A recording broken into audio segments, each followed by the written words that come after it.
¿Fumar o no fumar? Segunda parte. Bien, ayer hablaba del fin de los relatos a partir de una declaración de Lyotard. Lyotard es el filósofo francés que siguió muy de cerca a Sartre, y Sartre venía siguiendo también a Nietzsche. Nietzsche era un filósofo demasiado triste, había perdido a su padre cuando era solamente un niño y nada pudo, salvo la música, y durante muy poco tiempo salvarlo de su depresión, con lo cual finalmente decretaría la muerte de Dios. Dios no existe. En realidad a lo que se refería era a la muerte de las instituciones como la monarquía y todo lo que había caído con la Revolución Francesa. No obstante, a finales del siglo XIX, cuando el tabaco llega a España, es el Estado el que administra su distribución y su venta. Es el Estado el que también controla las fábricas de tabaco que están situadas en Sevilla, en Bilbao y una de ellas aquí en Valencia, desde donde estoy grabando. En aquellos momentos el relato relativo a fumar, a la costumbre de fumar, era de glamour, era de modernidad, era de saber estar, era de incluso tranquilidad. Recuerdo en la película El discurso del rey que uno de sus terapeutas para subsanar su problema de logopedia le receta un cigarrillo y le dice: fume usted que se va a tranquilizar. Bien, entre todos aquellos relatos no existía en absoluto el de que nos íbamos a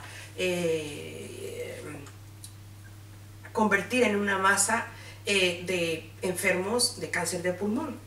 Esto a los pocos años, no llega ni a 70 u 80 años, en los años 60, 70 comienzan las investigaciones y la campaña contra el tabaco comienza. Y entonces los relatos cambian. Y muy a pesar de que supuestamente ya no existen los relatos, ya no creemos en los relatos, hay uno que ha tomado mucho cuerpo y en el que sí que la gente mayoritariamente cree, y es en el de vivirás todo cuanto la ciencia te permita enseñarte para cuidar de tu salud. Es decir, pone en nosotros la responsabilidad de nuestra salud, sobre todo en las últimas épocas durante las cuales las reivindicaciones sociales sobre la salud pública se han ido viniendo abajo. ¿En qué quedamos? ¿Los relatos existen o no existen? ¿Fumar es bueno al principio de la subida de la economía española gracias a las ventas del tabaco? ¿O fumar es malo debido a que el Estado está invirtiendo demasiado dinero en las enfermedades producidas por el tabaco? Bueno, hay muchos relatos como ese que también son igual de nocivos en determinados países, no voy a decir en cuáles, por respeto. No se sirve sal en la comida, está demonizado el azúcar y su utilización, y por supuesto fumar está muy mal visto. Pero se bebe alcohol, ¿no? Se bebe alcohol. ¿Por qué no prohíben la venta del alcohol? ¿Y por qué, si el tabaco es tan letal como nos dicen, por qué, si el Estado pretende cuidar tanto de nuestra salud, no prohíben la venta de tabaco? Todo es una cuestión de relatos. Relatos prohibidos que en un momento determinado, o más bien relatos que en un determinado momento funcionan a favor del sistema para agilizar la economía y nos dicen fume, fume, fume, y relatos que en un momento determinado también para favorecer a la economía nos dicen deje usted de fumar.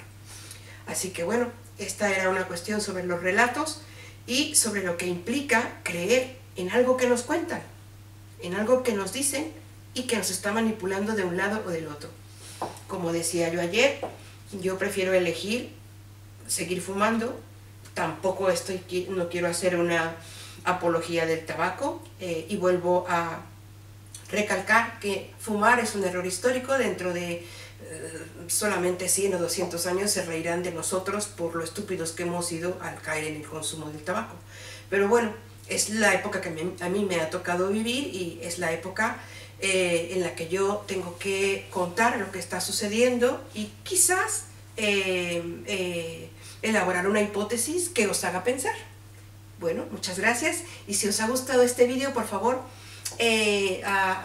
podéis suscribiros a mi canal, porque como decía mi querido Cantinflas, YouTube me anda queriendo bailar.